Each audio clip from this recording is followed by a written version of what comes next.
जीवन में जब थोड़े थोड़े चोट लगते हैं, ठेक लगता है मार्ग में चलते हुए, रास्ते में चलते हुए, तो जन्म देने वाली माँ याद आ जाती है। ओ माँ, आज जो ही कोई मार्ग, कोई रास्ता जो ही पार करते हैं और बड़ी सी गाड़ी आकर के और सामने जो ही ब्रेक लगाती है और जो ही मुंह से निकल जाता है, अरे वाह। तो हमारे जीवन में जब थोड़े थोड़े छोटे छोटे दुख आते हैं तो माँ याद आती है, और जब बड़े बड़े दुख आते हैं तो वह पिता याद आते हैं। तो यह परिवार के माता पिता एक ऐसे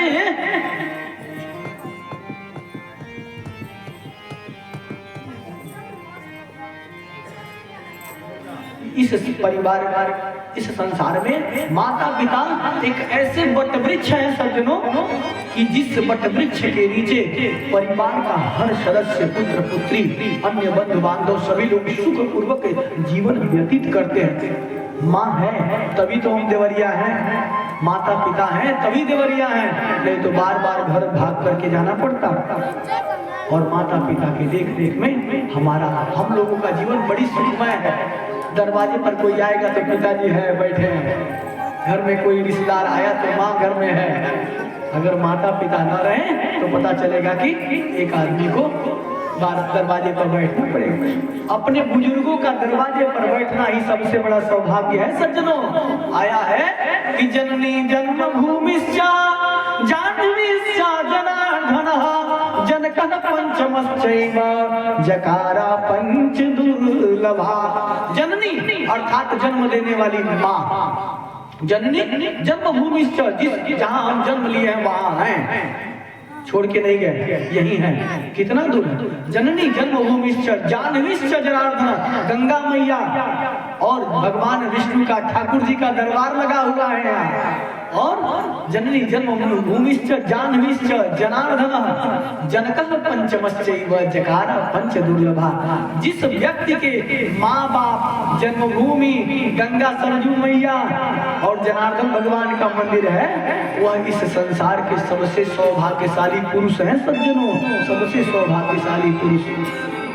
तब उनके सभी लोग, क्योंकि यद्यपि स्वर्णमयी लंका नौ में लक्ष्मण रोचते, सोने की लंका थी फिर भी लक्ष्मण जी को वहां अच्छा नहीं लगता था, क्योंकि जननी माँ जन्मभूमिश्च स्वर्गादपि गरीयसी, स्वर्ग से बढ़कर है सज्जनों यह जन्मभूमि। इस प्रकार से इसको बहुत बहुत बड़ा महत्व समझना चाहिए।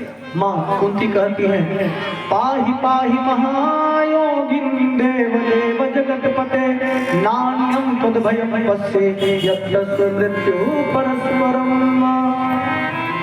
कृष्णाय वासुदेवाय देवकी नंदनाय च नंद गोप कुमाराय गोविंदाय नमो नमः। नमः पंकज नाभाय नमः पंकज मालिने नमः पंकज नेत्राय नमस्ते पंकजांघ्रे। भगवान की बड़ी सुंदर कुंती मैया ने स्तुति की। नंद गोप कुमाराय गोविंदाय नमो नमः। हे कन्हैया मुझे दुख ही देना। सज्जनों, यह वसुदेव और देवकी जिन्होंने भगवान श्री कृष्ण को जन्म दिया, वो कोई और नहीं थे, सामान्य नहीं थे। सूतबा और पृष्टि नामक बड़े तपस्वी थे, जिन्होंने भगवान से प्रार्थना किया बार बार, हे प्रभु आप हमारे यहाँ आइए।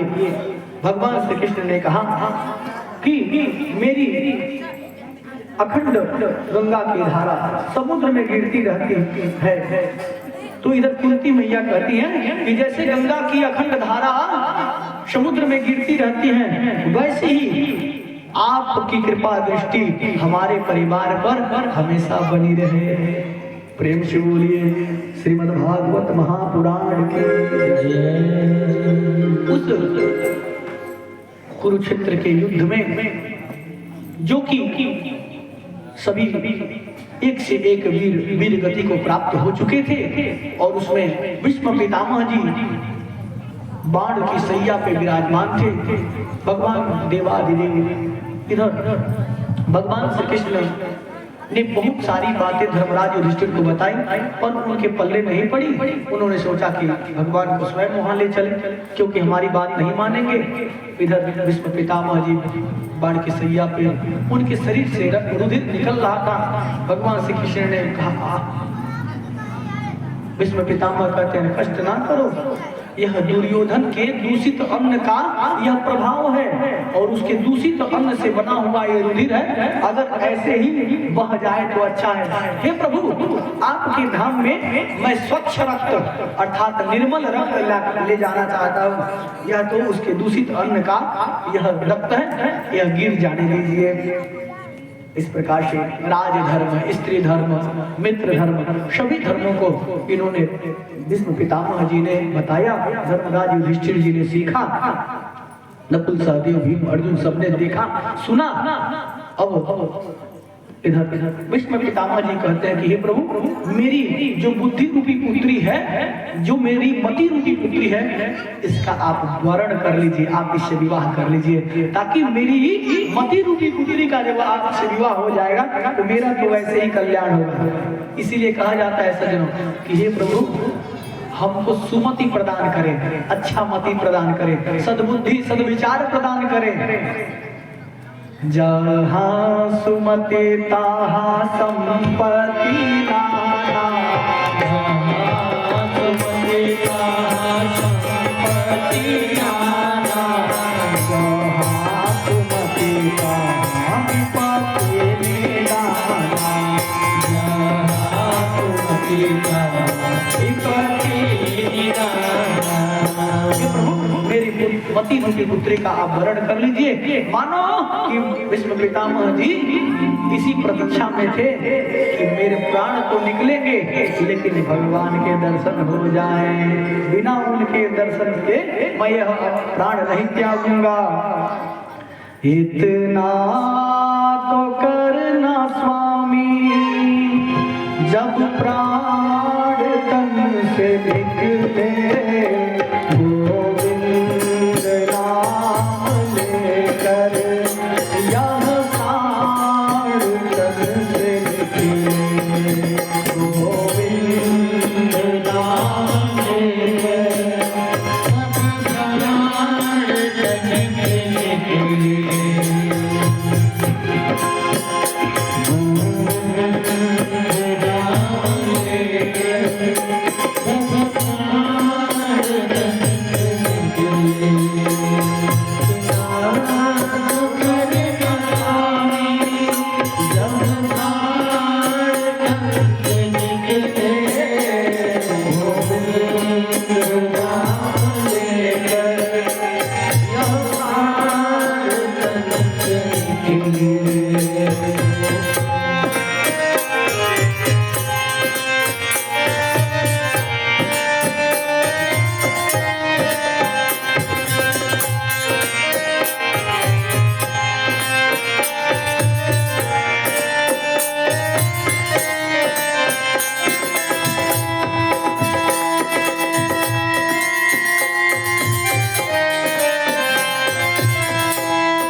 प्रेम से बोलिए भक्तवत्सल भगवान की जय, कृष्ण कन्हैया लाल की जय, सांवरे सरकार की जय। इस प्रकार से उत्तरायण आया और उस समय की प्रतीक्षा कर रहे थे पितामह जी। उनके शरीर से एक दिव्य ज्योति निकली और भगवान में सन्निहित हो गई। विष्णु पितामह जी के प्राण पक्षी रूप उड़ गए। सज्जनों, इधर धर्मराज युधिष्ठिर और कुंती मैया, द्रौपदी, नकुल, सहदेव, भीम, अर्जुन सबने देखा अगले दिन सुबह कि इधर गांधारी और धृतराष्ट्र जी राज्य दरबार में नहीं है। सब लोग स्वर्ग की तरफ अपने नियत काल को समझ करके अब हम लोग को वन की तरफ जाना चाहिए। अवस्था ऐसी ढल गई है और वह वन के लिए महाप्रयाण किए। इधर धर्मराज युधिष्ठिर उत्तरा के गर्भ से बड़ा सुंदर एक पुत्र उत्पन्न हुआ, जो संसार में आने पर वह बार बार वह सबका मुख देखता, उनको ढूंढ रहा है। किनको? जिनको गर्भ में वह देखा था, जिस प्रभु ने उसकी रक्षा की, उस प्रभु को सब में देख रहा है। और सब में देख करके परिचित सबका परीक्षण कर रहे हैं, कौन है वो, उनसे किसका मुख मिल रहा है। और इस तरह का परीक्षा लेने से उनका नाम परीक्षित पड़ा। भगवान का गर्भ में ही दर्शन हुआ भगवान श्री हरि विष्णु का, इसलिए उनका नाम विष्णु रात भी पड़ा। प्रेम से बोलिए राजा परीक्षित जी महाराज की जय, विष्णु रात की जय। और जब जन्म हुआ बड़े ही कम समय में अपने बाप दादाओं के ही रास्ते पर चलने वाले, धर्म को मानने वाले और परीक्षित जी को अपना राजपाट धर्मराज युधिष्ठिर सौंप करके और ये भी लोग महाप्रयाण की तैयारी किए, वन की तरफ निकल गए। उत्तर की तरफ सज्जनों देवभूमि उत्तराखंड की तरफ चले गए और स्वर्गारोहण किए। राजा परीक्षित अपने देख रेख में पूरी प्रजा को सुरक्षित रखते थे, जैसे उनके बाप दादाओं ने जैसे धर्मनिष्ठ थे, उसी प्रकार से राजा परीक्षित भी एक दिन दिग्विजय की यात्रा किए, अर्थात शिकार खेलने के लिए घर से निकले। और तब तक इन्होंने देखा कि एक जगह पर पृथ्वी मैया को और धर्म रूपी बैल को, पृथ्वी मैया को और धर्म रूपी बैल को एक शूद्र जो है मार रहा है, जो कि राजवेशधारी तो है, राजा का रूप धारण किया है, पर हाथ में जो डंडा लिया है उनको मार रहा है। यह पृथ्वी मैया बड़ी ही दुखित है उस दुष्ट से।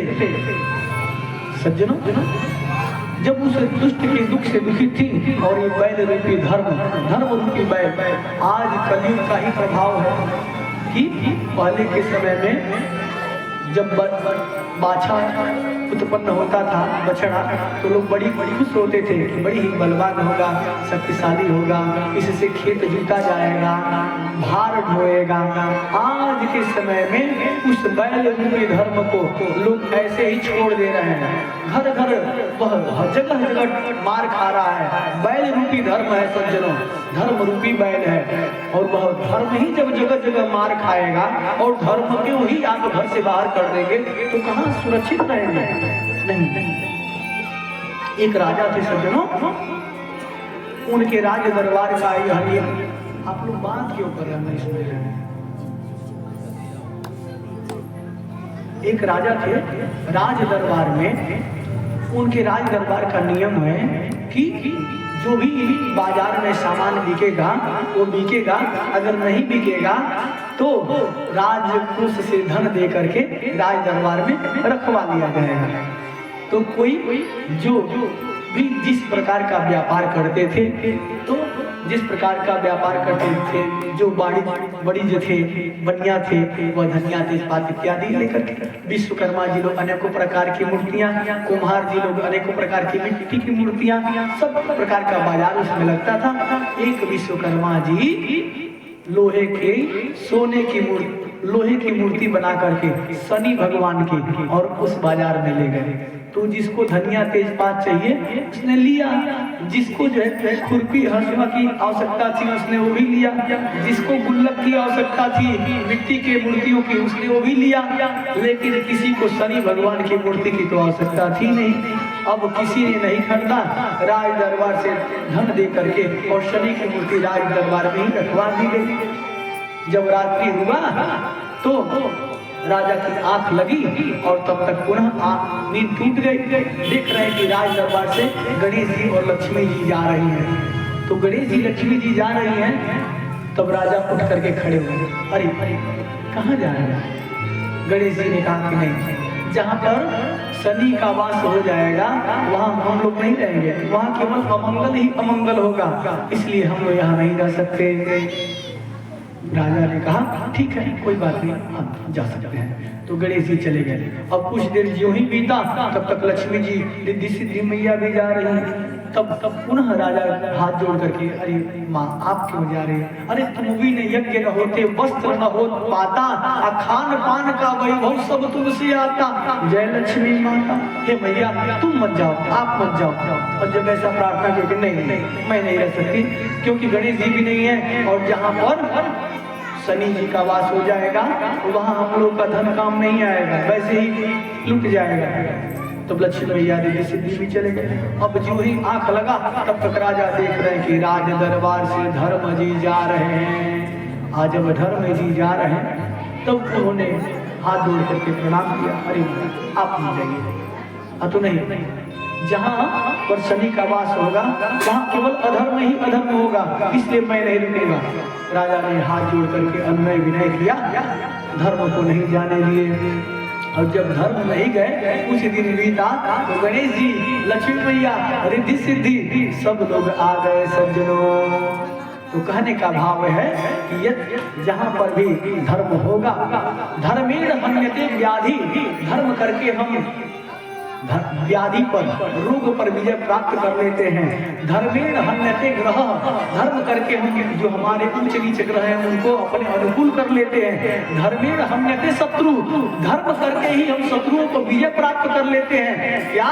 तो जो भक्त ज्यादा परेशान होते हैं किसी से तो बगला मैया पीताम्बरा मैया का ध्यान करके ओम ह्रीं बगलामुखी सर्वदुष्टानां वाचम मुखम पदम अस्तम भयजीवाम कीले बुद्धिम नाशय ह्रीं ओम स्वाहा। तो पीताम्बरा पीठ भगवती का ध्यान करके हम शत्रुओं पर भी विजय प्राप्त कर लेते हैं। और यतो धर्मो ततो जयः, जहाँ धर्म होता है वहाँ सदा जय होता है। इसलिए धर्म की रक्षा सज्जनों करनी चाहिए, धर्म हमेशा करना चाहिए। इधर अब धर्म का पालन, धर्म ही पिट रहा है जिस नगर में। तो भगवान इधर राजा परीक्षित गए और उस राजवेशधारी शूद्र को अब मारने ही जा रहे थे तलवार से, तब तक वह चरणों पर गिर पड़ा। और जब चरणों पर गिर पड़ा तो इनके कुल में शरणागत की रक्षा करने वाले लोग थे बाप दादा, तो इसलिए उसे जब शरण में गिर गया चरणों में तो उसको मारे नहीं, कहे कि तुम यहाँ से जाओ, यहाँ से हट जाओ मेरी दृष्टि से। कलयुग ने कहा अरे महाराज, अरे सतयुग त्रेता द्वापर और कलयुग, हम 4 भाई, 3 भाइयों का समय संपन्न हुआ, मेरा चौथा मेरा समय आया है, मुझे भी स्थान दे दीजिए ताकि मेरा भी समय किसी तरह निभा जाए। और मैं भला कहाँ जाऊंगा, सबका समय होता है, सबके समय मिलना चाहिए। महाराज परीक्षित ने कहा कि ये बताओ कि तुम्हारा प्रभाव कैसा है। तो कलयुग ने एक दृश्य दिखाया सज्जनों, 4 चोर चोरी करने के लिए जा रहे थे और चारों चोर अब सोचे कि चोरी क्या करें, अरे चोरी क्या करें, डाका डाल दें। तब तक एक सोने का वृक्ष दिखाई दिया, अब सोने के वृक्ष को लगे अमनिया करने, उसके डाल को आज जब सोने के वृक्ष के डाल को अमनिया कर रहे थे, तब तक एक चोर ने कहा, अरे सब लोग मेहनत ही करेंगे, कोई भोजन भी बनावे, भोजन भी होवे। एक चोर जा करके भोजन बनाने लगा। अब इधर 3 चोर जो थे वो सोचे, अरे राम हो राम, हम लोग सोना काटे और भोजन वो बना रहा है, हम लोग मेहनत करें और एक चौथाई हिस्सा लेगा? नहीं, जैसे इस सोने का अमनिया कर रहे हैं वैसे ही चल करके उसको भी हम लोग काट डालेंगे। ऐसा उन 3 चोरों ने सोचा। और इधर जो भोजन बना रहा था वो चोर क्या कर रहा है, अरे राम, हम अकेले भोजन बनाए और लोग आके बैठ के खाएंगे, अभी मैं पहले अपने खा ले रहा हूँ और उसके बाद इसमें जहर मिला दूंगा, वो लोग खाएंगे मर जाएंगे, धन पहले पर चला जाऊंगा। अब देखिए तीनों चोर उधर से आए और सोचे कि पहले इसको तब जा करके भोजन, तो जो ही उसको मारे वो तो मर गया चोर। और ये तीनों जो ही उस भोजन को किए उसमें उसने विष मिला दिया था अपने खा करके। ये तीनों अर्थात चारों चोर मर गए, धन जो का त्यो बच गया। कलयुग ने दिखाया अपना प्रभाव कि मेरा प्रभाव यही रहेगा, लोग आपस में झगड़ जाएंगे और मैं ज्यों का त्यों उतना ही बचा रहूंगा, जैसे के तैसे वैसे के वैसे। यह कलयुग ने प्रभाव अपना दिखाया। ठीक है, कोई बात नहीं, तुम अपना स्थान ले लो। उस राजवेशधारी कलयुग को राजा परीक्षित ने 4 जगह स्थान दिया। सज्जनों, वो 4 जगह स्थान में उन्होंने मदिरा में स्थान दिया, जहां पर जो लोग मद्यपान करेंगे उनको उसमें जो है कली का वास होगा। दूसरा स्थान उन्होंने द्यूत में दिया, जुआ में, जहां पर जुआ खेला जाएगा, सट्टाबाजी होगा, उसमें कली का प्रभाव होगा। तीसरा उन्होंने स्त्री संघ में दिया, जहां शराब स्त्रियां बैठी रहेंगी, उसमें कली का वास होगा। और चौथा स्थान उन्होंने हिंसा में दिया, जहां झगड़ा होगा, लड़ाई होगा। और 4 स्थान इसको मिले। कहा महाराज 4 स्थान आप दिए हैं, चारों स्थान बहुत खराब लग रहे हैं, एक कोई अच्छा सा स्थान दे दीजिए। तो वो ठीक है, जब तुम निवेदन ही कर रहे हो तो शरणागत हुए हो, चलो तुम्हें चौथा स्थान में सोने में दे देता हूँ। तो उसको 5वां स्थान सोना में मिला। पर किस सोना में? जो सोना दूसरे से छीना गया होगा, हड़पा गया होगा, दूसरे से छीन कर लिया गया होगा। और जो ही उसने स्थान पाया, क्यों ही राजा परीक्षित के सिर पर जाकर के बैठ गया।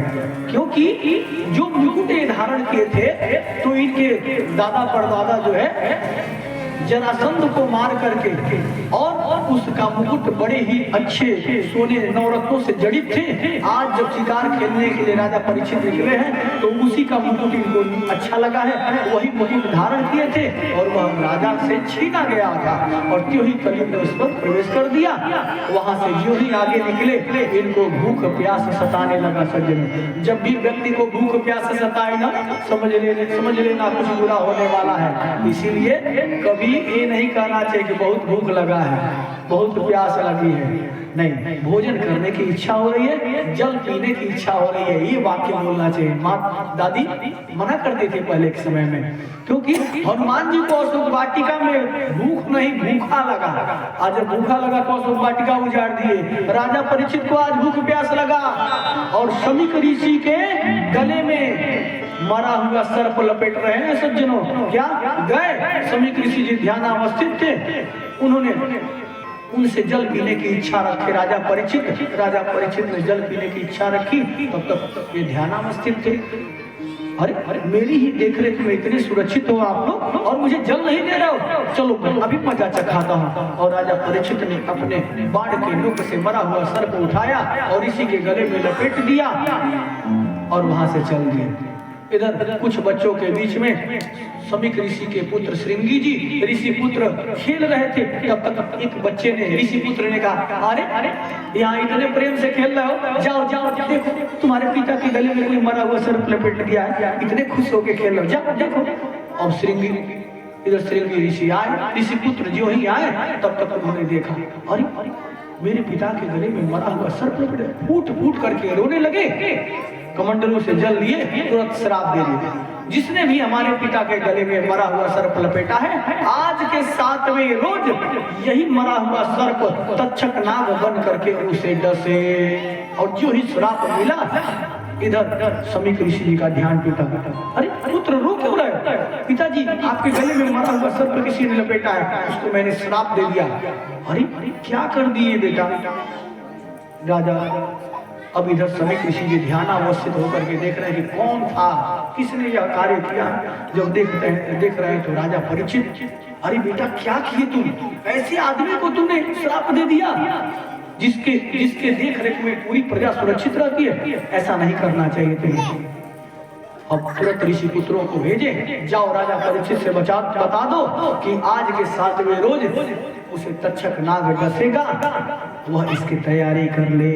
सज्जनों, इधर तो राजा परीक्षित को पता चल गया कि उनको आज के 7वें रोज जाना है, तो उन्होंने तैयारी बहुत सारी की। क्या तो ब्राह्मणों को बुला करके किसी ने कहा महामृत्युंजय करा लीजिए, किसी ने कहा कि हनुमत कवच का पाठ करा लीजिए, किसी ने कहा सहस्त्र करा लीजिए। कई प्रकार के लोग राय दिए। रोग विजय प्राप्त करने के लिए विष्णु सहस्त्रनाम का पाठ करा लीजिए। पर राजा परीक्षित को यह बात पल्ले नहीं पड़ी। अपने राजपाट का त्याग करके सारे धन वैभव का जन्मेजय जी को सौंप करके और अनशन कर बैठे, गंगा जी के तट पर जाकर के बैठ गए। जिस भक्त को, जिस मनुष्य को यह म्रियमाण शरीर है और इसको छोड़कर एक दिन जाना ही है, और जिसका दिन नहीं पता है सज्जनों कब जाना है, उसके लिए हम लोग क्या तैयारी कर रहे हैं? जिसको पता है वो तो तैयारी कर रहा है। जब दिल्ली जाना होता है, मुंबई जाना होता है, आज 7 रोज के लिए यहाँ आना है, तो अपने राम पूरी तैयारी से कि घर न जाना पड़े। और जहाँ जाना है कभी आना ही नहीं है, उसके लिए हम क्या तैयारी कर रहे हैं? विचार कीजिए। सज धज के जिस दिन मौत की सहजादी आएगी, सज धज के जिस दिन मौत की सहजादी आएगी, न सोना काम आएगा ना चांदी आएगी, न सोना काम आएगा ना चांदी आएगी। सज धज के जिस दिन मौत की सहजादी आएगी, सज धज के जिस दिन मौत की सहजादी आएगी, न सोना काम आएगा ना चांदी आएगी, न सोना काम आएगा ना चांदी आएगी, न सोना काम आएगा ना चांदी आएगी, न सोना काम आएगा ना चांदी आएगी।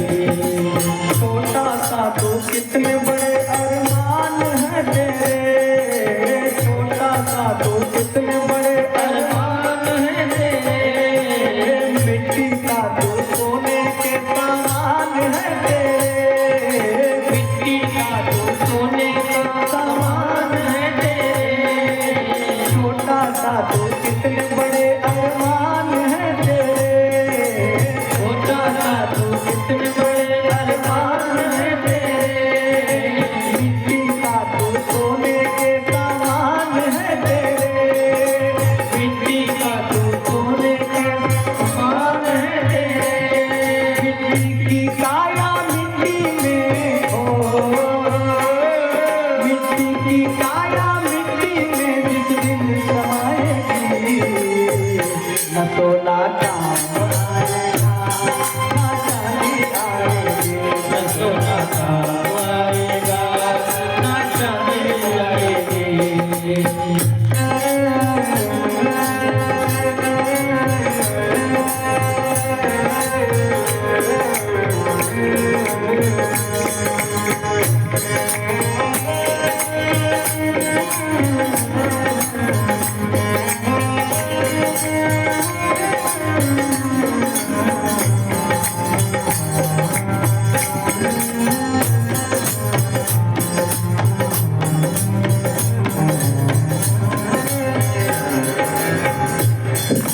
पंछी है तू छोड़ पिंजरा छोड़ के उड़ जा, पंछी है तू छोड़ पिंजरा छोड़ के उड़ जा, माया महल के सारे बंधन तोड़ के उड़ जा,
सोना काम आएगा, ना चांदी आएगी, सोना काम आएगा, ना चांदी आएगी।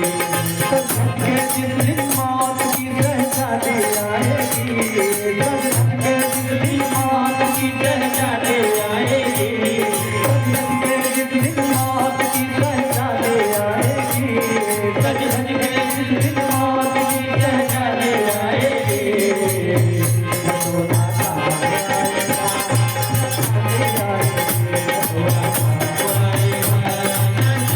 आएगी, सोना काम आएगा, चांदी आएगी। प्रेम से बोलिए भक्तवत्सल भगवान की, कृष्ण कन्हैया लाल की। इस प्रकार से मानो कि सुखदेव भगवान से परीक्षित जी कह रहे हैं कि अरे जिस समय कलयुग का इतना प्रभाव दुष्प्रभाव था, तो राजा परीक्षित ने उसमें मार क्यों नहीं दिया, छोड़ा क्यों? उसी समय मार दिए होते तो उसने उस तरह का प्रभाव नहीं दिया होता। पर सज्जनों, शायद सब यह कर्मों का ही खेल है।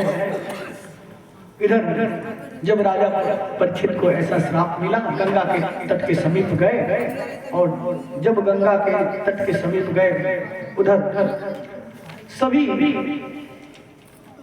ऋषि देवर्षि सब लोग वहां उपस्थित हुए। सबने अनेकों प्रकार का उपाय बताया, किसी ने कुछ कहा, किसी ने कुछ। उसी समय पृथ्वी पर स्वेच्छा से विचरण करने वाले, प्रेम से बोलिए श्री सुखदेव भगवान की जय। सभी ऋषि महर्षि वहां पर उपस्थित थे, और उनके बीच में ही वहां पर सुखदेव भगवान प्रकट हो गए।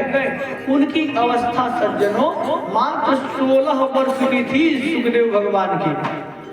हम लोगों को जनेऊ के समय में गर्भ की अवस्था जोड़नी चाहिए विषम वर्ष, क्योंकि 8 वर्ष पर 8 वर्गा होता है, और 1 वर्ष जो है गर्भ का, तो 9वें वर्ष में विषम संख्या में यज्ञोपवीत संस्कार होना चाहिए विषम संख्या में, और 8 वर्ष पे ही होना चाहिए। 1 वर्ष उधर गर्भ का और ये 8वां। अब होगा कि अगर यह गर्भ का 1 वर्ष न जोड़ा जाए तो नहीं जोड़ना चाहिए, लेकिन अगर नहीं जोड़ा जाता तो गर्भ में 12 वर्ष तक सुखदेव भगवान रहे। और जिस समय राजा परीक्षित को कथा सुनाने के लिए उपस्थित हुए हैं, सहसा प्रकट हुए हैं, उस समय 16 वर्ष की अवस्था है मात्र। तो 12 और 4 के तो अगर गर्भ का नहीं जोड़ा जाएगा तब तो 4 ही वर्ष की अवस्था में कथा सुना रहे हैं सुखदेव भगवान। लेकिन नहीं, गर्भ का भी जोड़ा जा रहा है, इसलिए वेद व्यास जी कह रहे हैं कि 16 वर्ष की अवस्था मात्र है सुखदेव भगवान की। तो गर्भ की अवस्था भी यज्ञोपवीत में जोड़नी चाहिए, और विषम संख्या में यज्ञोपवीत संस्कार करना चाहिए। इस प्रकार से 16 वर्ष की अवस्था उनको देख करके सहसा सभी ऋषि महर्षि वहां पर प्रकट हो गए। उनकी युवा अवस्था, सबके चित्त को चुराने वाली युवा अवस्था। इधर जब राजा परीक्षित के सम्मुख सुखदेव भगवान आए तो उठ करके सभी ऋषियों ने प्रणाम किया, और इधर सुखदेव भगवान को राजा परीक्षित ने भी प्रणाम किया। और भगवान सुखदेव जी अपने आसन पर विराजमान हुए कथा श्रवण कराने के लिए। हरि की कथा सुनाने वाले, प्रभु की कथा सुनाने वाले, तुमको लाखों प्रणाम, तुमको लाखों प्रणाम, तुमको लाखों प्रणाम, तुमको लाखों प्रणाम। हरि की कथा सुनाने वाले, हरि की कथा सुनाने वाले, हरि की कथा सुनाने वाले, हरि की कथा सुनाने वाले, तुमको लाखों प्रणाम, तुमको लाखों प्रणाम,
बोलिए श्री सुखदेव भगवान की जय, श्रीमद् भागवत महापुराण की जय।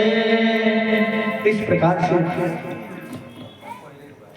राजा परीक्षित ने सुखदेव भगवान से पूछा, हे प्रभु, जिस मनुष्य के मरने की तिथि निश्चित हो गई हो उस म्रियमाण मनुष्य को क्या करना चाहिए वह हमें बताएं। जब राजा ने बड़ी ही मधुर वाणी से इस प्रकार संभाषण एवं प्रश्न किए, तब समस्त धर्मों के मर्मम के व्यास नंदन भगवान श्री सुखदेव जी उनका उत्तर देने लगे और उन्होंने कहा, हे प्रभु, समय ज्यादा हो गया? नहीं 8-12। तो इस प्रकार से सुखदेव भगवान से राजा परीक्षित प्रश्न कर रहे हैं, महाराज हमें ये बताना कि जिस समय यह पूरी पृथ्वी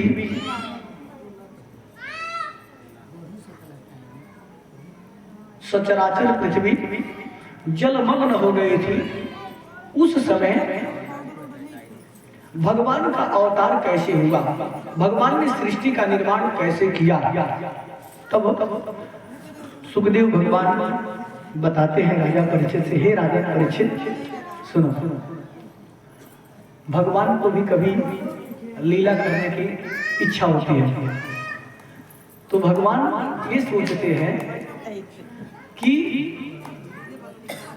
जब पूरी पृथ्वी जलमग्न हो जाती है तो प्रयागराज के उस अक्षय वट पर बैठ करके भगवान श्री हरि विष्णु बाल स्वरूप में और अपने ही अंगूठे को, पैर के अंगूठे को लेकर के अपने मुख में डाल करके और पान करते हैं।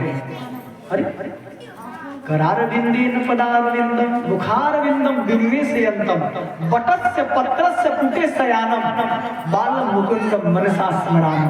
भगवान अपना सूक्ष्म बाल रूप शरीर धारण करके उस अक्षय वट पर और अपने अंगूठे को अकेले कोई देखने ना पाए। बच्चे सोचते हैं, हम लोग भी सोचते हैं कि कोई कार्य करे तो कोई देखने ना पाए, तो भगवान उस जलमग्न, जिस समय पूरी पृथ्वी जलमग्न है, बाल स्वरूप धारण करके अपने ही पैरों को अपने मुख में डालते हैं, क्योंकि चरणों से निकली है गंगा प्यारी, जिसने सारी दुनिया तारी, इन्हीं चरणों से गंगा प्रवाहित हुई है। सभी ऋषि महर्षि सभी देवता लोग इन चरणों का पान करते हैं, थोड़ा हम भी पान करके देखें इन चरणों के में कौन सा तत्व है, और भगवान उसी समय उसको पान करते हैं। और जब पूरी पृथ्वी जलमग्न हो गई तब भगवान को अब अवतार ग्रहण करने की इच्छा हुई कि भाई सृष्टि का निर्माण पुनः होना चाहिए। तो जब पूरी पृथ्वी जब मग्न हो गया, तब हजारों वर्षों तक भगवान अंडे के रूप में जो है पृथ्वी में उस जल में पड़े रहे। हिरण्यगर्भ समवर्तताग्रे भूतस्य जातः अतिरेक आसीत। बहुत पहले ऐसा देखा गया कि सोने के अंडे के समान उस जल में भगवान दिखाई दिए और समवर्तताग्रे भूतस्य जातः। अब उस भगवान का घर जल नरः अयनः नारायणः, अर्थात नर माने जल, अयन माने घर। जिस भगवान का घर ही जल में हो, जल के मध्य में, तो वह नारायण। प्रेम से बोलिए नर नारायण भगवान की जय। और उस नारायण प्रभु के नाभि कमल से कमल निकला और उस नाभि कमल से ब्रह्मा जी की उत्पत्ति हुई। और जब ब्रह्मा जी की उत्पत्ति हुई तो ब्रह्मा जी 4 मुख वाले सज्जनों और उस नाभि के माध्यम से, कमल के डंठल के माध्यम से, कमल के डंठल के माध्यम से बाहर आते हैं। तो बाहर जब आते हैं तो पूरा जल ही जल दिखाई दे रहा है। तो बाहर आते तो केवल जल ही जल देखते हैं और अंदर जाते तो डंठल भगवान के नाभि में। और जब इस तरह से कई दिन बीत गए, कई वर्ष बीत गए सज्जनों, तो उनको वर्णमाला के 2 शब्द सुनाई दिए ब्रह्मा जी को, तप और प, अर्थात तप करो। तब ब्रह्मा जी कई हजारों वर्षों तक तपस्या किए, तप किए। सज्जनों, हम लोग भी तप करते हैं। कैसे? हर समय हम लोग सरस्वती मैया का जप करते रहते हैं। आज जब तक यह सांस चल रही है तब तक वह जप चल रहा है। जब हम लोग सांस छोड़ते हैं तो और जब ग्रहण करते हैं तो हम लोग भी ह और स, जब ग्रहण करते हैं ह, जब छोड़ते हैं तो स। यानी उस हंस वाहिनी मैया का हम लोग जप करते हैं, सरस्वती मैया का हर समय चलता रहता है, जब तक सांस चलती है तब तक। तो अब यह तप किए ब्रह्मा जी। अब तब जाके भगवान ने उन पर प्रसन्न हुए और उन्होंने 1000 मुख अर्थात भगवान का वह विराट स्वरूप उनको दर्शन हुआ। भगवान के विराट स्वरूप सहस्रशीलिखा उरुखः सहस्राक्ष सहस्रपात सभूमिभूः सर्वत्र सर्वपात प्रतिष्ठित सांगुलंब। अर्थात भगवान का वह विराट स्वरूप जिनके 1000 शरीर, 1000 आंखें, 1000 भुजाएं, 1000 सब 1000 की संख्या में। और उस विराट स्वरूप ने भगवान को जब ब्रह्मा जी को दर्शन दिया तो उस विराट स्वरूप भगवान ने चतुश्लोकी भागवत उनको सुनाए। 4 चतुश्लोकी भागवत। अहमेवास्मे माग्रे नाम यद सद सत्परम पश्चादहं जरे तच्च यो वसिष्येत सुस्म्यहं ऋते अर्थ प्रत्यत प्रतीयेत न प्रतीयेत चात्मनि तद विद्यात् मनो मायां यथा भासो यथात्मः यथा महान्ति भूतानि भूतेषु वचनेषु स्वनु प्रविष्टानि प्रविष्टानि तथा तेषु न तेष्वहम् एतावदेव जिज्ञासं तत् जिज्ञासुनात्मनः अन्वयं व्यतिरेकाभ्यां यत् स्यात् सर्वत्र सर्वदा। उन्होंने चतुश्लोकी भागवत श्रवण कराया ब्रह्मा जी को। और उसी चतुश्लोकी भागवत का जब और अनुवाद किया गया तो उसमें और सरलता पूर्वक भाई सभी लोग पढ़ ले। तो आदौ देवकी देव गर्भजननम गोपी गृहे वर्धनम माया पूतन जीवितापहरणम गोवर्धनोद्धारणम कंसच्छेदन कौरवादिहरणम कुंती सुता पालनम एतद श्रीमद्भागवत पुराण कथितम श्री कृष्ण लीलामृतम।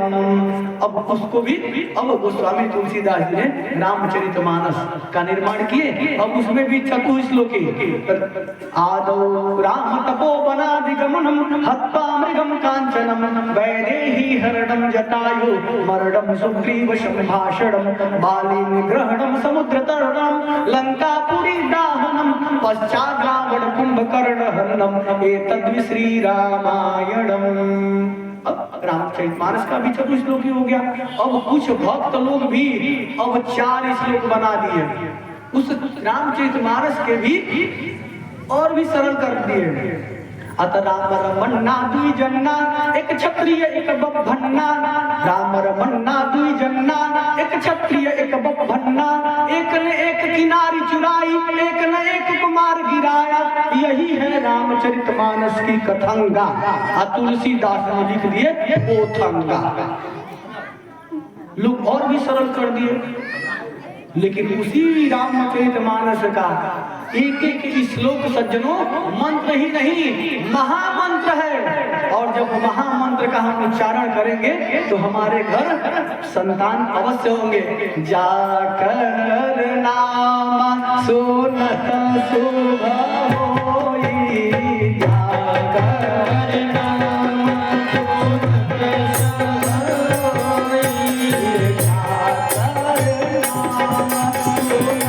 शुभ होई, जाकर नाम सुनत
इस महामंत्र का उच्चारण हर व्यक्ति को घर में करना चाहिए, शोर करके राग में। जैसे हो भाव कु भाव अनख आलस हो, भाव कु भाव अनख आलस हो, भाव कु भाव अनख आलस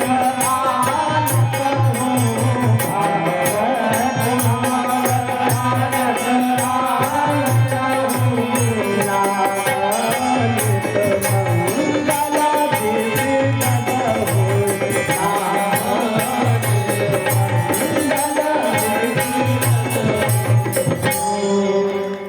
लेकिन माताएं सावधान हो जाए। अक्सर इस समय देखा जा रहा है, कई जगह तिलकोत्सव में देखा जा रहा है, मंगल भवन अमंगल हारी द्रवहु सुदशरथ अजीर बिहारी है। लेकिन माताएं उसका गलत अर्थ निकाल दे रही है। ससुर के मोछी पतोहिए उखारी। भाई ये कोई जरूरी है?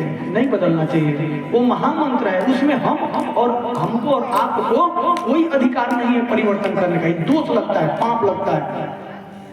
एक बाबू साहब थे, नाम नहीं लेंगे, और बड़ी हमारे घर अभिन्न है, और उन्होंने ऐसा कह करके मुझे सुनाया।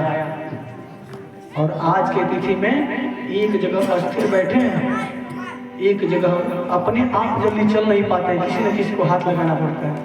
बहुत अच्छे, मतलब डॉक्टरी में औषधि की तरफ इतना अच्छा जानकारी था उनको, लेकिन एकाएक यही पढ़ते पढ़ते और गाड़ी पर से फेंका गया। आज तक खड़े नहीं हो पाए जल्दी। ऐसा हम लोग को नहीं करना चाहिए, पाप लगता है सज्जनों, इसका ध्यान रखेंगे। इस प्रकार से सनकादिक ब्रह्मा जी ने चतुश्लोकी भागवत श्रवण किया, और ब्रह्मा जी को आदेश हुआ कि आप सृष्टि का निर्माण कीजिए। भगवान ने आदेश दिया। सर्वप्रथम उन्होंने सनकादिकों का निर्माण किए, सनत, सनातन, सनंदन और सनत कुमार। जब उनको आदेश दिए तो कहे नहीं, हे पिताजी हम लोग इस जंजाल में नहीं पड़ेंगे, हम लोग भक्ति करेंगे भगवान की। अच्छा जाओ जाओ, हमेशा 5 वर्ष के ही रह जाओ, तुम आज्ञाकारी पुत्र नहीं हो। आज्ञाकारी पुत्र होते तो तुम मेरी बात नहीं टालते, जाओ जाओ। अब इस तरह से सनकादिक ऋषियों को उन्होंने अब क्रोध के मारे, मेरे ही पुत्र मेरी बात नहीं मान रहे हैं, आंख लाल लाल कर लिए ब्रह्मा जी। और उनके क्रोध करने पर एक काले रंग का पुरुष उत्पन्न हुआ। प्रेम से बोलिए रुद्र भगवान की जय। और रुद्र भगवान प्रकट हो गए। ब्रह्मा जी ने कहा कि आप जाइए सृष्टि का निर्माण कीजिए। तो शंकर जी जो है क्षण भर में सांप, बिच्छू, गोजर अनेकों प्रकार के भूत प्रेत पिशाच इत्यादि का निर्माण करने लगे। ब्रह्मा जी ने कहा रुक जाइए, अरे सब पृथ्वी पर भूत प्रेत पिशाच ही हो जाएंगे तो मनुष्य कहाँ रहे, रुक जाइए, कैलाश पर्वत को जाइए, आप तपस्या कीजिए। शंकर जी वहां से चल करके कैलाश पर्वत पर तपस्या करने लगे। इधर जब कुछ देर बीता तब ब्रह्मा जी ने अपनी छाया से कर्दम ऋषि को उत्पन्न किए, बाणी से सरस्वती मैया को उत्पन्न किए। सज्जनों, जब ब्रह्मा जी सरस्वती मैया को उत्पन्न किए और अपनी ही पुत्री पर मोहित हो गए। और जब देवताओं ने कहा अरे पिताजी आप क्या कर रहे हैं, बुद्धि काम नहीं कर रहा, तब ब्रह्मा जी लज्जित हो गए और उस पुत्री की तरफ जो मोह माया से ग्रसित, काम से ग्रसित शरीर था, उस शरीर को त्याग दिए। वही यह कुहरा का रूप हुआ। जो कुहरा दिखता है ना, एक कुहरा वही ब्रह्मा जी का त्यागा हुआ शरीर है, काम रूप का। इसीलिए छोड़िए विषय। तो इस तरह से सरस्वती मैया को उत्पन्न किए और 9 ऋषियों को उन्होंने अपने मन से उत्पन्न किया और उन्होंने मानस पुत्र भी उत्पन्न किए। दाहिने अंग से एक लड़का हुआ और बाएं अंग से एक लड़की हुई, जिसका नाम दाहिने अंग से जो लड़का हुआ उसका नाम मनु हुआ और बाएं अंग से जो लड़की हुई उसका नाम शत्रुपा हुआ, जिसको हम मनु और शत्रुपा कहते हैं, जिनसे हम सत्य में मनुष्य जाने जाते हैं। मनु और शत्रुपा के हम संतान हैं, इसीलिए हम लोग मनुष्य हैं। भगवान की ही संतान है हम लोग सज्जनों, इसीलिए भगवान ने हम लोग के अंदर पद चिन्ह दिए हैं। हम सभी के हाथों में भगवान पद चिन्ह दिए हैं। जो गोल होता है वह चक्र होता है और जो गोल नहीं होता है वह शंख होता है। सबके हाथों में भगवान के ही संतान हम हैं, इसलिए भगवान ने अपने पद चिन्ह दिए हैं। और जिनके शरीर में यह पद चिन्ह भी नहीं होते, मैं तो नहीं कहूंगा किसके हैं, लेकिन हाँ जो भी हो भगवान का प्रताप उन पर नहीं होता है। इस प्रकार से मनु और शत्रुपा को ब्रह्मा जी ने कहा कि जाइए आप मैथुन सृष्टि से सृष्टि का निर्माण कीजिए। अब इधर चले। जो ही ऐसा मनु और शत्रुपा ने विचार किया कि तब तक कहे कि पितामह क्या करें, कैसे सृष्टि का निर्माण करें, पृथ्वी तो रसातल में जा चुकी है। इस प्रकार से सज्जनों ब्रह्मा इधर एक बार की बात कि वैकुंठ धाम में द्वारपाल हरि के प्रिया दो, द्वारपाल हरि के प्रिया दो, जया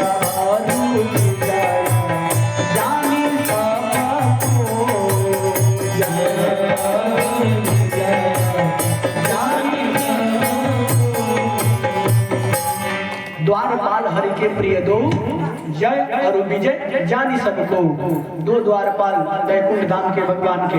और एक दिन लक्ष्मी मैया गई और लक्ष्मी मैया ज्यों ही गई तब तक उन द्वारपालों ने रोक दिया, हे मैया रुक जाओ, अभी मत जाओ। और जब उन्होंने रोका, लक्ष्मी मैया ने कहा अपने ही पति से मिलने के लिए तुम लोग का द्वारपालों का आदेश लेना पड़ेगा, जाओ जाओ। क्या कहें तुम लोग को, एक दिन कोई ना कोई होगा जो मजा चखाएगा तुम लोग को। मैया गई अंदर, लक्ष्मी मैया भगवान श्री हरि से अपने ही स्वामी से क्या अपने ही पति के पास आने के लिए द्वारपालों का सहारा लेना पड़ेगा। अब इधर भगवान श्री हरि ने कहा अरे देवी जाने जाओ, द्वारपाल है। अब वो रक्षा में लगे हैं तो कोई भी आवे तो रक्षा करेंगे, अच्छा करेंगे, इसलिए उन्होंने ऐसा कह दिया। एक दिन सनकादिक घूमते घूमते आए, जैसे सनकादिक घूमते घूमते आए, सनातन सनंदन और सनत कुमार, तब तक द्वारपालों ने रोक दिया, अरे बाबा रुक जाओ। सनकादिक ऋषियों ने कहा, हमको तो कहीं भी आने जाने में कोई रोक टोक नहीं है, तुम रोक रहे हो, जाओ तुम राक्षस हो जाओ। सनकादिकों ने जो ही आज ऐसा श्राप दिया, तब तक द्वारपाल पैरों पर गिर पड़े, अरे क्षमा कीजिए, अब तो एक जन्म नहीं 2 जन्म नहीं 3 जन्म तक राक्षस हो जाओ, जाओ जाओ। अब सनकादिकों ने ऐसा श्राप दिया, अब पैरों पर लगे गिर गया।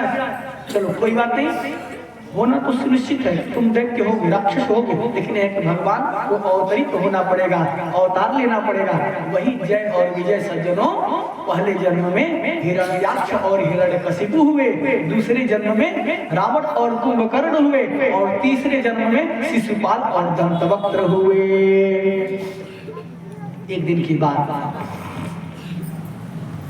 ऋषि कश्यप की 2 पत्नियां, दिति और अदिति, दिति से दैत्य और अदिति से देवता। दिति मैया कामातुर होकर के और ऋषि कश्यप के धोती लगी खींचने, और तब तक सायं संध्या का समय था सज्जनों, रुद्रगण घूम रहे थे। ऋषि कश्यप ने मना किया, देवी इस समय उचित नहीं है। तो नहीं सज्जनों, आया है कि कामातुराणाम न भयम न लज्जा। कामातुर स्त्री को न तो किसी प्रकार का डर होता है, न तो किसी प्रकार की लज्जा होती है। अब वो काम के वशीभूत होकर के दीति मैया और ऋषि कश्यप ने कहा, कोई बात जो आपकी इच्छा, लेकिन हाँ इस समय अनुकूल नहीं है, इसके वजह से जो संतान होंगे वह अवश्य ही दैत्य होंगे।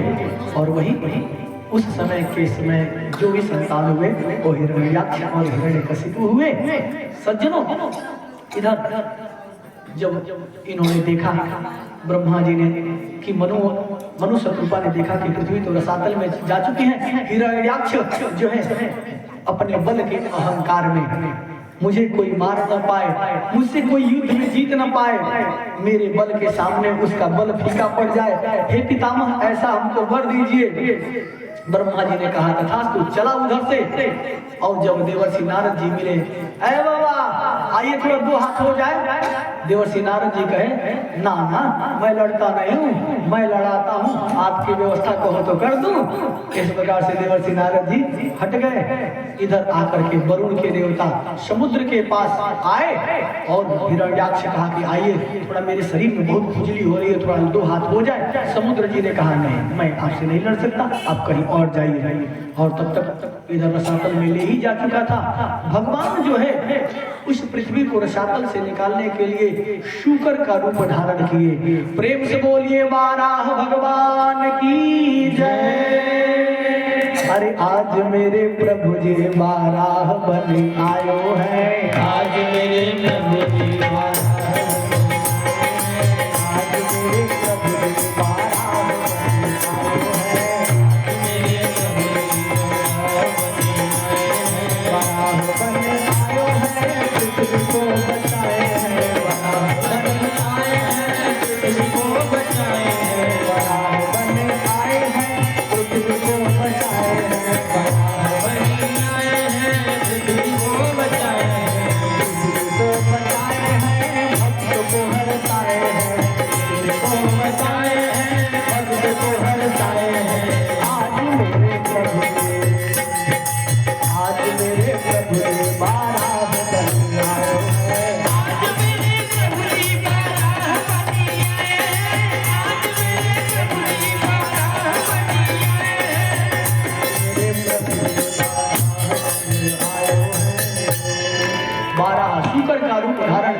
और भगवान उस रसातल से पृथ्वी मैया को बाहर किए।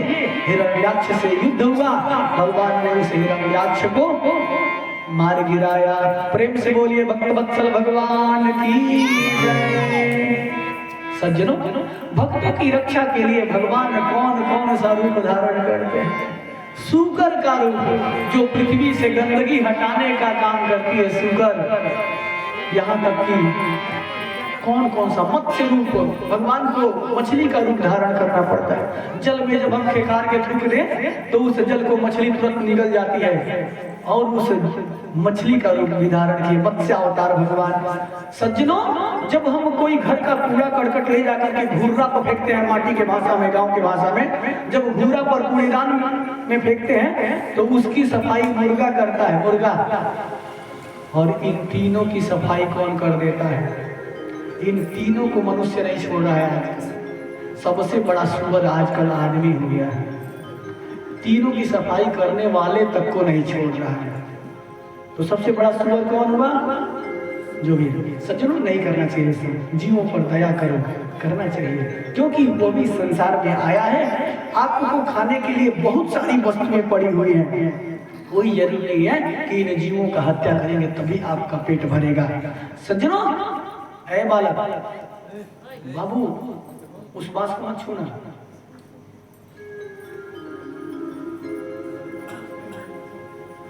इस प्रकार से सज्जनों 12 हाथों को भगवान धारण किए, हिरण्याक्ष का उद्धार किए, पृथ्वी को बचा लिए। इधर एक बार की बात, इधर इन्होंने सोचा कि हे प्रभु, जब हिरण्याक्ष मारा गया तब और क्या हुआ? सुखदेव भगवान से राजा परीक्षित पूछते हैं, तब हुआ कि माँ दीति को जाकर के हिरण्यकशिपु समझाता है, माँ चुप हो जाओ, अपने भव को समझाता है कि माँ तुम शोक ना करो, उस श्री हरि विष्णु को मैं छोड़ूंगा नहीं, जरूर मैं उसको मजा चखाऊंगा, मैं भगवान की तपस्या अवश्य करके और उस पर विजय प्राप्त करूंगा। इस तरह से उसने कहा। अब मनु और शत्रुपा की 3 पुत्री थी सज्जनों, देवहूति, आकुति और प्रसूति। देवहूति का विवाह कर्दम ऋषि से हुआ, आकुति का विवाह रुचि नामक प्रजापति से हुआ, और प्रसूति नामक कन्या का विवाह दक्ष प्रजापति से हुआ। सज्जनों, दक्ष प्रजापति और प्रसूति मैया से 16 कन्याएं उत्पन्न हुई, 16 कन्याएं, और 16 कन्याओं में 13 कन्याओं का विवाह दक्ष प्रजापति ने धर्म जी के साथ कर दिया, और 2 कन्याओं का विवाह एक पितरों के साथ और एक देवता के साथ, और सबसे छोटी लाडली पुत्री बच गई थी माँ सती। तो सती का विवाह भगवान भोलेनाथ के साथ उन्होंने कर दिया।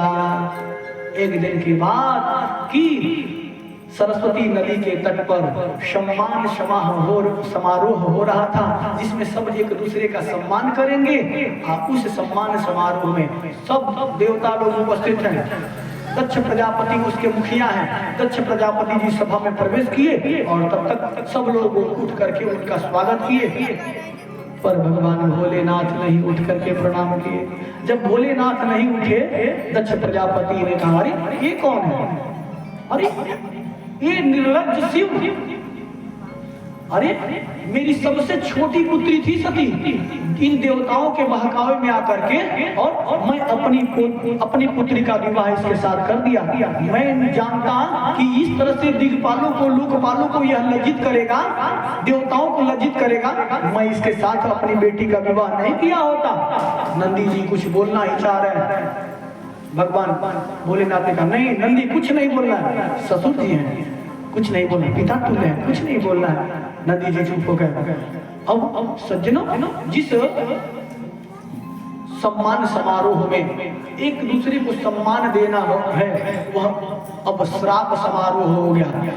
नंदी जी ने श्राप दे दिया, जाओ, जिस मुख से तुम हमारे शिव भगवान को तुम गाली दे रहे हो, साहित्यिक गाली दे रहे हो, जाओ तुम्हारा मुख बकरे का हो जाए। अब एक दूसरे को लोग, वह सम्मान समारोह श्राप समारोह में परिवर्तित हो गया। सब लोग जहां तहां चले गए। एक दिन दक्ष प्रजापति सोचे कि मैं इसका बदला जरूर लूंगा, और बदला लेने के लिए एक यज्ञ रखे। उस यज्ञ में सबको निमंत्रण पत्र दिए, लेकिन सती मैया के यहाँ, भगवान भोलेनाथ के अपने ही दामाद के यहाँ दक्ष प्रजापति निमंत्रण नहीं भेजे। आकाश मार्ग से देवता लोग अपने अपने वाहन से अपने अपने देवियों के साथ जा रहे हैं उधर दक्ष प्रजापति के महल के तरफ। तब तक एक देवी, अरे सती सुन रही हो, अरे तुम्हारे पिता के यहाँ यज्ञ है, चलो चलो। सती मैया कहती है, आ रही हूँ। बाबा तैयार हो रहे हैं। अच्छे बाबा तैयार, ठीक है आओ हम लोग चल रहे हैं। और जब सती मैया को पता चला जाकर के, हे स्वामी आपके ससुर जी क्या हैं, आपके ससुर जी क्या हैं, मेरे पिता क्या नहीं, आपके ससुर जी के यहाँ यज्ञ हो रहा है, चलिए ना देखा जाए।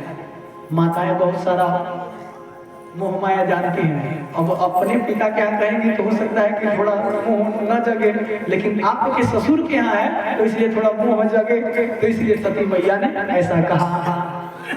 सज्जनों आया है, आवत ही हर से नहीं नैनन नहीं स्नेह, आवत ही हर से नहीं नैनन नहीं स्नेह, तुलसी बहन जाइए कंचन बरसे नेह, तुलसी बहन जाइए कंचन बरसे नेह। बिना बुलाए नहीं जाना चाहिए, बड़े ही राजा क्यों न हो, बड़े ही धनवान क्यों न हो, बुलावा आए तो जाना चाहिए।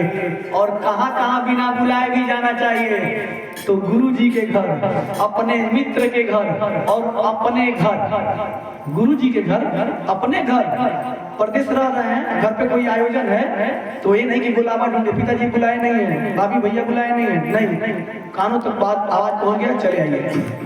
मित्र के घर अगर कोई कार्य पड़ा है, कोई यज्ञ, तो सुन लिए चल दीजिए, जाना चाहिए। अपने घर, मित्र के घर और गुरु के घर बिना बुलाए भी जाना चाहिए। तो ये तो अब सती तो कही कहवाई थी, विवाह की वेदी पर हर कन्याएं कहवाती हैं कि हमारे पिता के घर जब भी मांगलिक कार्य बढ़ेगा तो मैं बिना बुलाए भी आऊंगी, आप मना नहीं करेंगे। तो यहाँ तो भगवान भोलेनाथ वचनबद्ध थे कि भाई मैं तो नहीं जाऊंगा, तुमको मैंने वचन दिया तुम जा सकती हो। तो भगवान ने इसलिए मना भी नहीं किया। और नंदी जी पर अब तैयारी कर रही है मैया, सती मैया जाने के लिए। बोलौले बिना कत हो जाए न जाला, भगवान भोलेनाथ कर रहे हैं, बोलौले बिना कत हो जाए न जाला, बोलौले बिना कत हो जाए न जाला, बोलौले बिना कत हो जाए न जाला, बोलौले बिना कत हो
के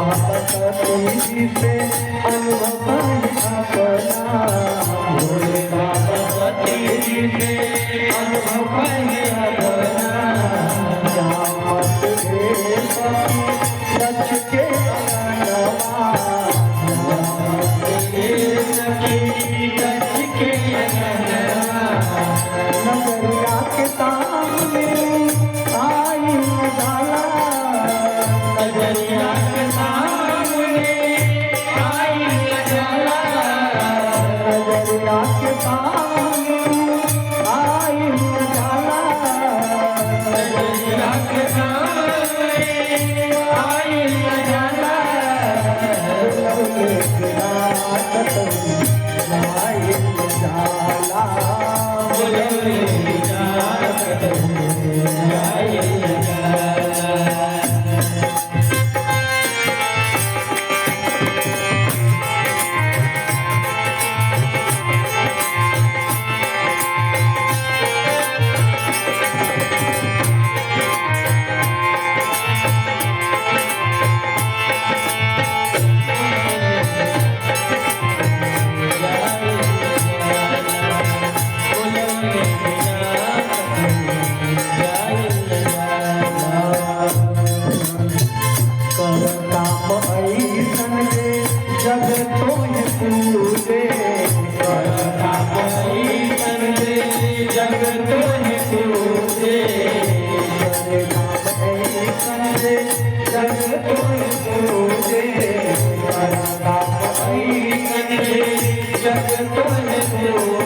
रोटी हराम क्यों खाई न जाला, रोटी हराम में खाई न जाला, बुलबुले बिना कसम खाई न जाला, बुलबुले बिना कसम खाई न जाला।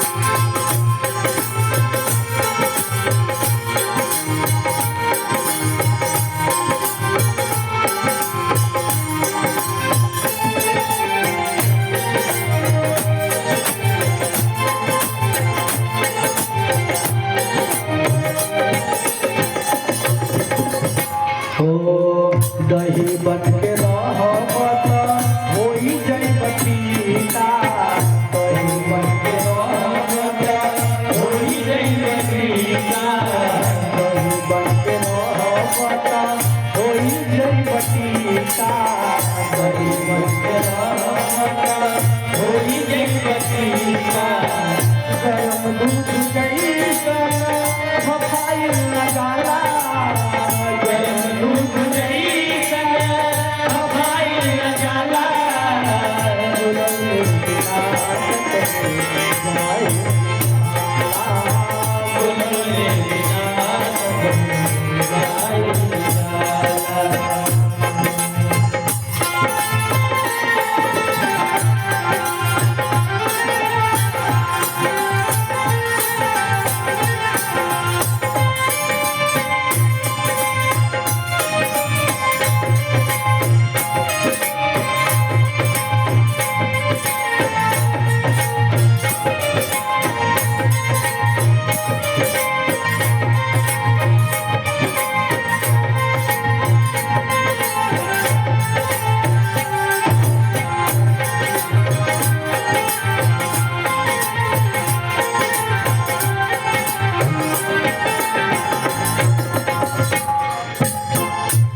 देवी, आप जाना चाहती हो तो आप जाओ, मैं मना नहीं करूंगा, क्योंकि मैं तो वचनबद्ध हूँ कि मैं विवाह के वेदी पर ही कह दिया था कि तुम्हारे घर जब भी मांगलिक कार्य पड़ेंगे तो तुम बिना बुलाए भी जाओगे, पर मैं रोकूंगा नहीं, तुम जाओ। नंदी जी आप इनको लेकर जाइए।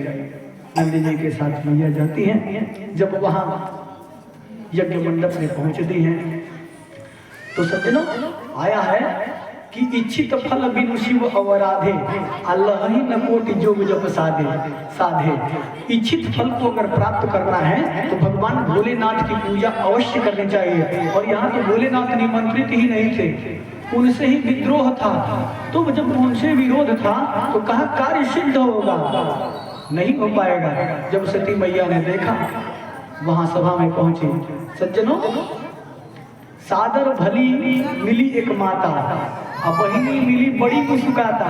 बहने और अन्य जो 15 थी बड़ी ही मुस्कुराकर आओ आओ सती आओ आओ, ये बताओ कि बाबा ने कोई और गाड़ी लिया है, बढ़िया गाड़ी लिया है कि अभी भी बैल से ही चल रहा है? तो नहीं, बस अभी वही है, विचार किया जा रहा है। अच्छा ये बताओ सती कि अभी भी केवल भांग की ही खेती हो रही है कि कुछ गेहूं अन्न भी उपज रहा है? तो वो हो रहा है ना, हम लोग बिना खाए थोड़ी रहते हैं, हो रहा है। तो सभी बहनें अन्य मुस्कुराते हुए उपहास करते हुए मिली, बस सादर माँ मिली और माँ ने सरस्वती मैया ने अपने हृदय से लगाया, आओ बेटी आओ, तुम्हारी आवश्यकता थी, सब बिटिया आई थी, तुम ही नहीं आए थे। और सती मैया अब लगी उस मंडप में घूमने, देख रही हैं कि सबको स्थान मिला है पर भगवान भोलेनाथ को स्थान नहीं मिला है।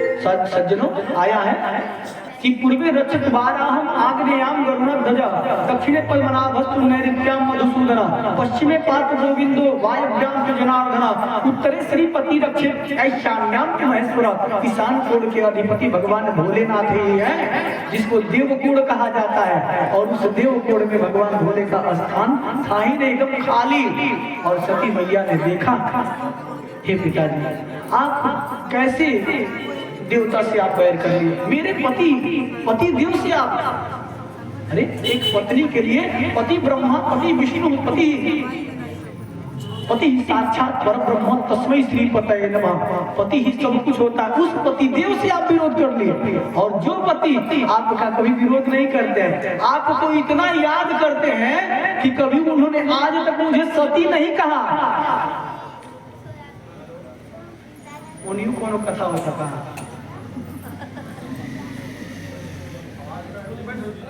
तो सती मैया आज तक भोले बाबा कभी सती नहीं कहे थे, प्रेम पूर्वक इतना मानते थे दक्ष प्रजापति को कि दाक्षायणी कहते थे। हे दाक्षायणी सुन रही हो, दाक्षायणी कहते हमारे पति आपको इतना मानते और आप मेरे ही पति से विरोध कर दिए, कहाँ रहेंगे? उनसे विरोध करने वाला कहीं रह नहीं पाता है।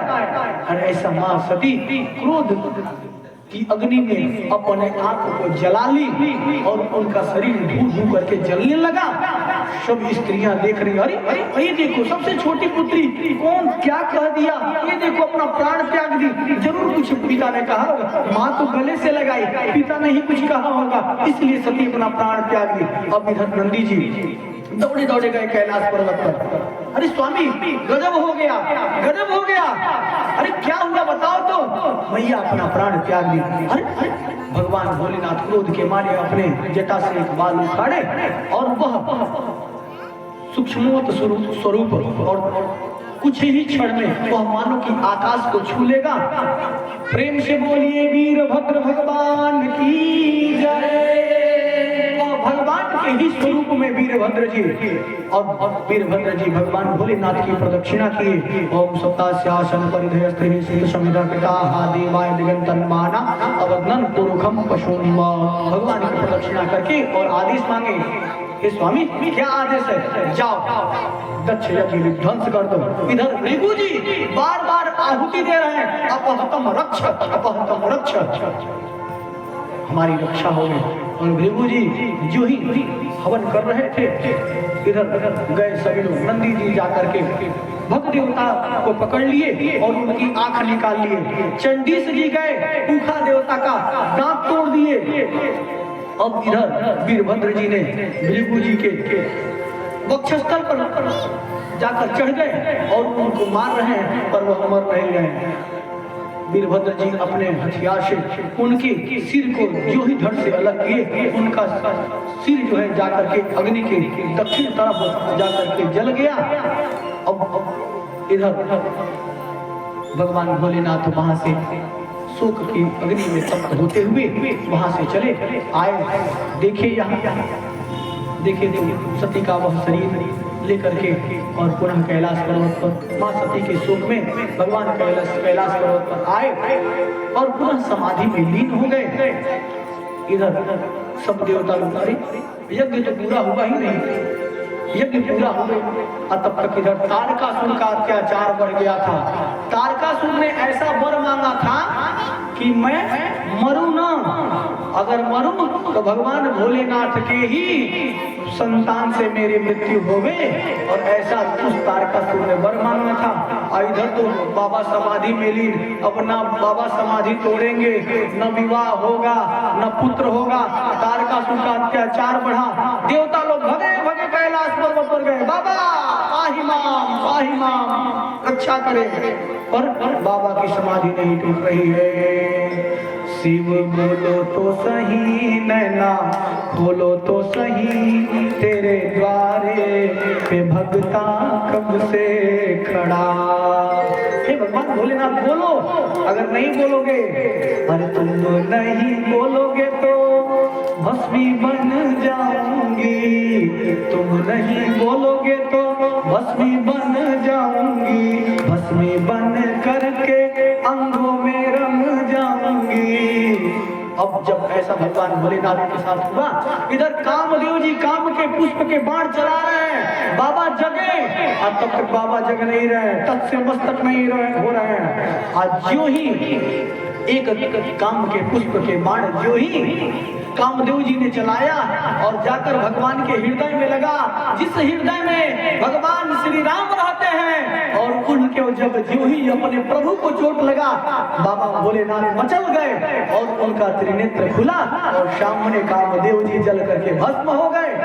अपने आप को कामदेव जी बचाने के लिए आम के ओट में जाकर छिप गए, आम के वृक्ष के। अब जब जल करके भस्म हो गए, माँ रति आई, रति कहती है मेरे पति को तो आप खा गए, अब मेरे पति कहाँ मिलेंगे। अब तो सब्र करो। शंबरासुर प्रसूति गृह से रुक्मिणी मैया के पुत्र को जब हरण करेगा और कृष्णा अवतार होगा, तो वह प्रद्युम्न के रूप में तुम शंबरासुर के रसोई गृह की अध्यक्षता कर रही मायावती के रूप में वहां रहोगी, वही तुम्हारे पति मिलेंगे। अब इधर आम के वृक्ष ने कहा है प्रभु मैंने क्या बिगाड़ा था, मैं जल के भस्म हुआ। देवताओं ने आशीर्वाद दिया है आम के वृक्ष तुम फलों में राजा हो जाओगे, तुम्हारा पत्ता पूजनीय होगा, पंचपल्लों में उसकी गणना होगी, तुम्हारी संविधा, तुम्हारे बिना लकड़ी के कोई यज्ञ सफल नहीं होगा। आम के वृक्ष ने बड़ा सुंदर वर पाया और बड़ी खुशी हुआ कि चलो मुझे भी वर मिल गया। अब सब लोग इधर उधर, अब जो ही बचले प्रभु रोम रोम में समाये श्री राम है, मेरे श्वासों में घनश्याम है। रोम में समाये श्री राम है, मेरे श्वासों में घनश्याम है। रोम में समाये मेरे राम है, मेरे आँखों में घनश्याम है।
देवताओं ने कहा हे भगवान, हे प्रभु आप विवाह कर लीजिए।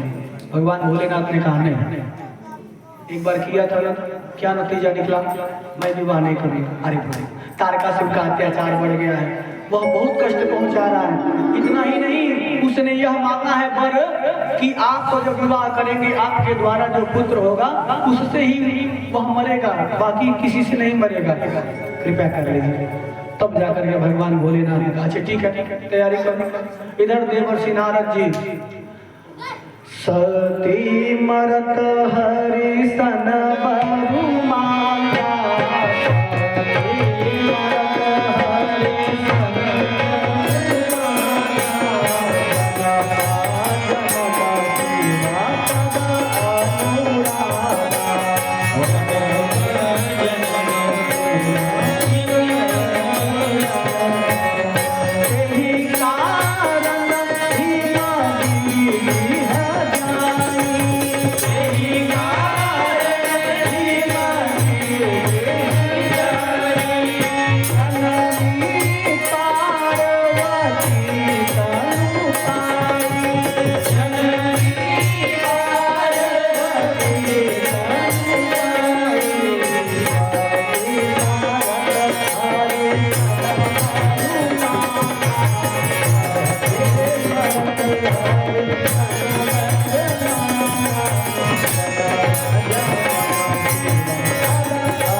त्याग के समय उसने वैसा वर मांगा था कि जन्म जन्म शिव पद अनुरागा, भगवान भोलेनाथ ने ही मेरी अनुराग में जगे और वही सती उस वर मांगने से अगला जन्म उनका ते कारण ही में गिर गिर जाए।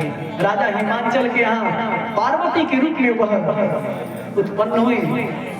आज हिमांचल राजा के खुशी का ठिकाना नहीं रहा सज्जनों, जब ते उमा शैल गृह जाई।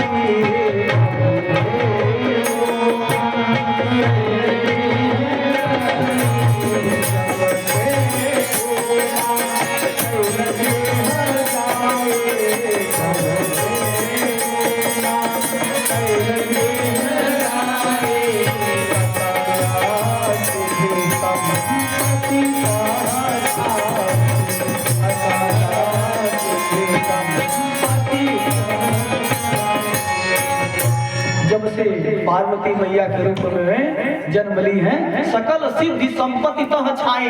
राजा हिमांचल के यहाँ 8 सिद्धियां 9 निधियां, लक्ष्मी मैया 8 खेलियां खेलने लगी। अरे बिटिया ने जन्म लिया हमारे ना फूल भरे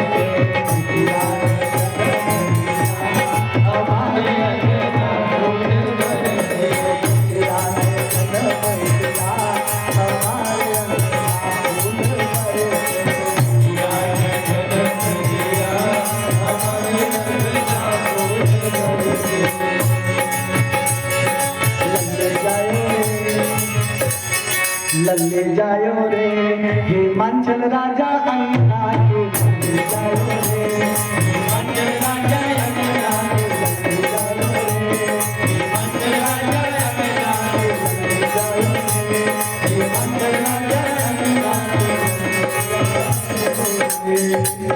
आज एक पुत्र के उत्पन्न होने पर जितना खुशी होना चाहिए, राजा हिमांचल को पुत्री होने पर सज्जनों संतान, पहले के समय लोग संतान मांगते थे, न तो पुत्र न तो पुत्री, न तो बेटा न तो बेटी, न तो लड़का न तो लड़की, संतान बाझ होने का नाम छूट जाए बस।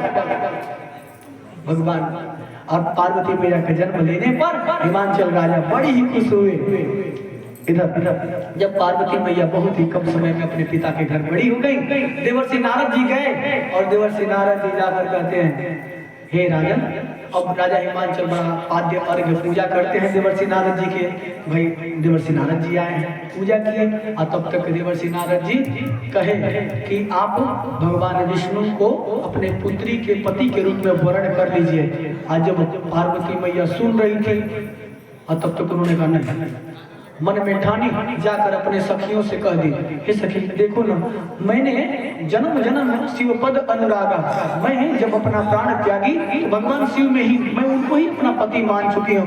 पर ये देखो ना, देवर्षि नारद जी आए थे, पिताजी को वचन दिए हैं भगवान विष्णु से विवाह करने के, तब उनकी सखियां हार ले गई, पार्वती मैया को हर ले गई भगवान शिव को प्राप्त करने के लिए पार्वती माई को उनकी सखियां। तो वही हरिताली का व्रत पड़ा सज्जनों। और जब राजा हिमांचल ने देखा कि अरे मेरी पुत्री कहाँ गई, पुत्री कहाँ गई, कहीं पर्वत से गिर के तो नहीं मर गई, कोई सांप बिच्छू गोजर कोई हिंसक जो है कोई जानवर तो नहीं खा लिए। अब ऐसा सोच ही रहे थे, राजा हिमांचल सैनिकों के साथ घूमते घूमते गए, और तब तक एक गंडकी के किनारे राधे राधे दो कुर्सियां मंगा दी, दो कुर्सियां अच्छा महीना महीना खाते भी आए। इस प्रकार से राजा हिमांचल अपने सैनिकों के साथ जो है निकले ढूंढने के लिए, कहाँ है पार्वती। और तब तक साल भर बीत गए। भादों के शुक्ल पक्ष की जब तृतीया तिथि आई सज्जनों, और जब तृतीया तिथि आई तब जा करके इधर पहुंचे, हिंद मुँह करा दी। अच्छा हाँ ठीक बात,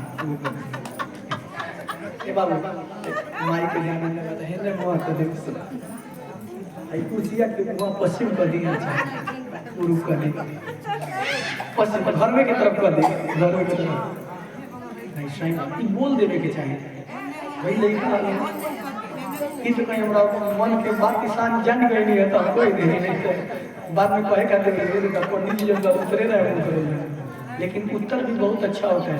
हम लोगों का मुख बदल जाना चाहिए। भगवान शिव की पूजा उत्तराभिमुख ही करनी चाहिए। आया कि उत्तरे सर्वतीर्थाणी, उत्तर में ही देवभूमि है, ठीक है, चलिए ज्ञान के है। उत्तरे सर्वतीर्थाणी, उत्तरे सर्व देवता, उत्तर में ही सभी देवता है, उत्तर में ही सारे तीर्थ है। तो इसीलिए जब हम उत्तर की तरफ होगा तो और अच्छा, बाकी आप लोगों की इच्छा, अच्छा और इच्छा दोनों जुड़ा होता है। तो सज्जनों अब पार्वती मैया वहां पहुंची, और तब तक राजा हिमांचल अपने सैनिकों के साथ ढूंढते ढूंढते गए। आज जब देखे तो इधर गंडकी के किनारे उस गुफा में पार्वती मैया प्रतिदिन भगवान भोलेनाथ की पूजा कर रहे हैं। लिंग थापी विधिवत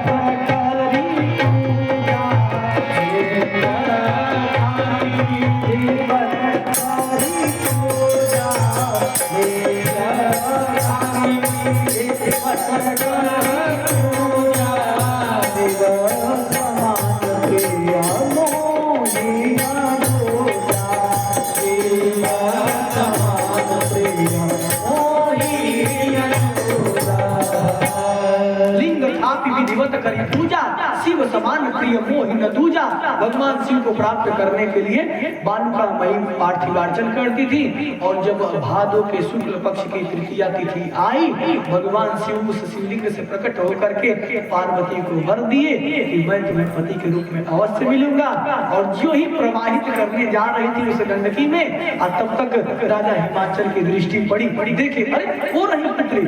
आज गए वहां मूर्छित होकर के गिर पड़े, और जब गिरे तब जाकर के उन सखियों ने, सैनिकों ने जल निकाला गंडकी से, उनके मुख पर छींटा मारा। होश आया जब राजा हिमांचल को, अपनी पुत्री को गले से लगा लिया, अरे पुत्री तुम यहाँ क्यों चली आई? तो पिताजी क्या बताऊं, आप भगवान विष्णु से मेरा विवाह करना चाह रहे थे, और मैं हर जन्म में भगवान शिव को अपने आप सौंप चुकी हूँ, इसलिए मैं यहाँ चली आई। मेरी सखियां मुझे हर लाई, भगा लाई। भगवान शिव के लिए माँ पार्वती को सखियों ने हर ले गई, इसीलिए वो हरि तालिका, हरि के लिए हर ले गई उनकी सखियां माँ पार्वती को, इसलिए वही हरि तालिका व्रत पड़ा। आए पुनः अब वही देवर्षि नारद जी भगवान भोलेनाथ को, सज्जनों जन्म के समय ही जिसमें पार्वती मैया जन्म ली थी, उसी समय देवर्षि नारद जी देख के आए थे हाथ। अरे जोगी जटिल अकाम मना, अरे जोगी जटिल अकाम मना,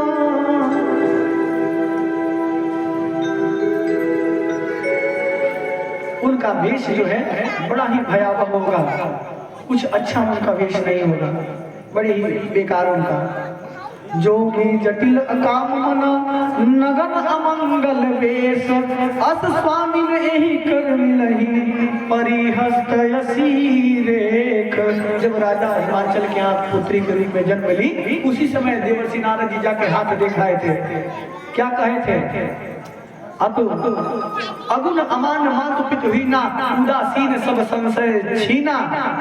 और इतना ही ना नहीं कहा, मैना हाथवा में बाड़ा रे बेकार लिखल बा, मैना हाथवा में बाड़ा रे बेकार लिखल बा।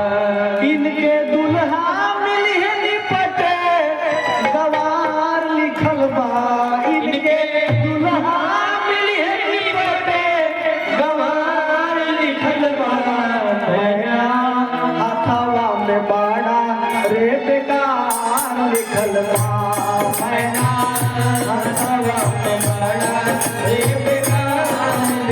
बा।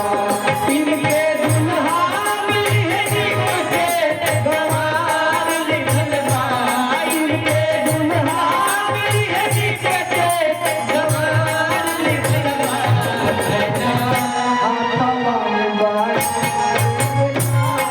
लिखल बा, मैना हाथवा में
भोलेनाथ को प्राप्त करने के लिए माँ ने कम तपस्या नहीं किया। सज्जनों, बहुत तपस्या किया। कछु दिन भोजन बारी बतासा, कछु दिन कठिन उपवासा। और हर कोई जरूरी नहीं है कि केवल माँ ही यह तपस्या करे। हर कन्याओं को भी भगवान भोलेनाथ के जैसा कल्याणकारी पति जो संसार के हित में कार्य किए, विश्व का पान किए संसार के हित में, और सभी देवता लोग उनकी पूजा और बिना उनकी इच्छा से कोई कार्य सिद्धि नहीं होगी। इच्छित फल भी नसीब हो रहा दे, लही न कोटि जोग जप साधे। तो कन्याओं को भी पति के प्राप्ति के लिए वह करना चाहिए। और जब विवाह हो जाए तो पति के साथ पूजा करना चाहिए। अब विवाह के पहले अकेले और विवाह हो जाए तो पति के साथ। इसलिए सज्जनों, ऐसा करना चाहिए। माँ ने बहुत तपस्या किया। अब भगवान भोलेनाथ के अगुवाई में देवर्षि नारद जी गए और पुनः राजा हिमांचल की तैयारी की विवाह की। अब जब विवाह की तैयारी की, इधर भगवान भोलेनाथ के पास समाचार आया कि भाई अब थोड़ा सज जाइए, दुल्हा थोड़ा सज जाए। चेता भस्माले पो गरल बसनम दिग्पट धरो।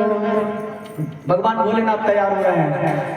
जटाधारी कंठे भुजगपतिहारी पशुपति कपाले भूतेशो भजति जगदीशैक पदविं भवानी तत्पाणी ग्रहण परिपाटी फलमिदम्। एक प्रेत दौड़े दौड़े गया और चिता की ताजी भस्म लाया और चिता की ताजी भस्म ला करके बाबा के अंग पर लगा दिया। अरे बाबा, कितना सुंदर पाउडर है आपका, कितने सुंदर लग रहे हैं आप, नजर ना लगे आप लोगों कहीं।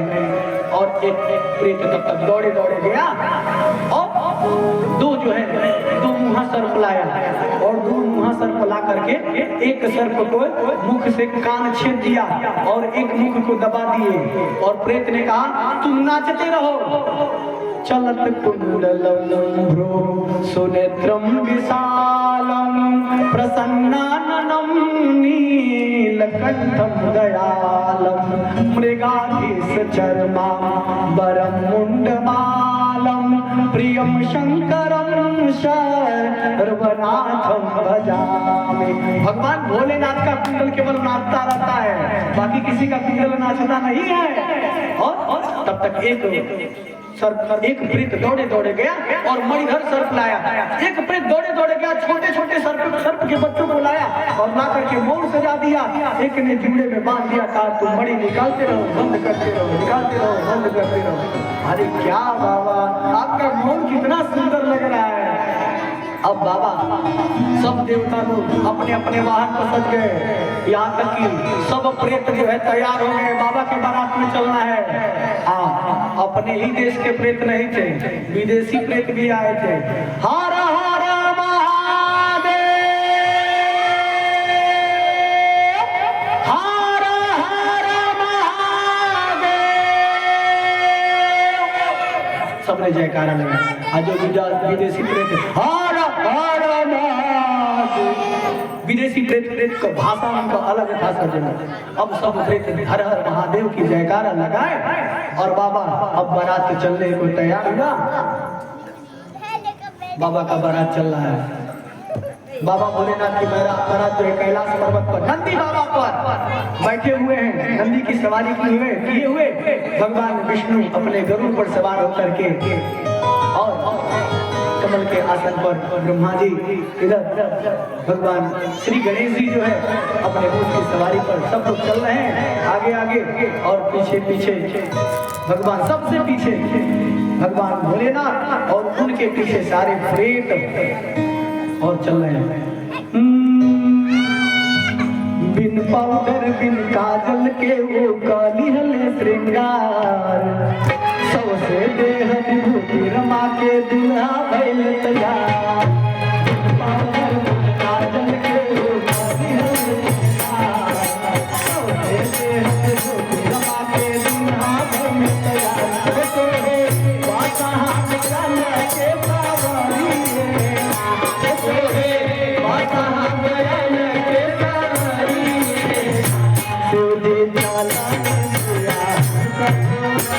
Yeah.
डोलिया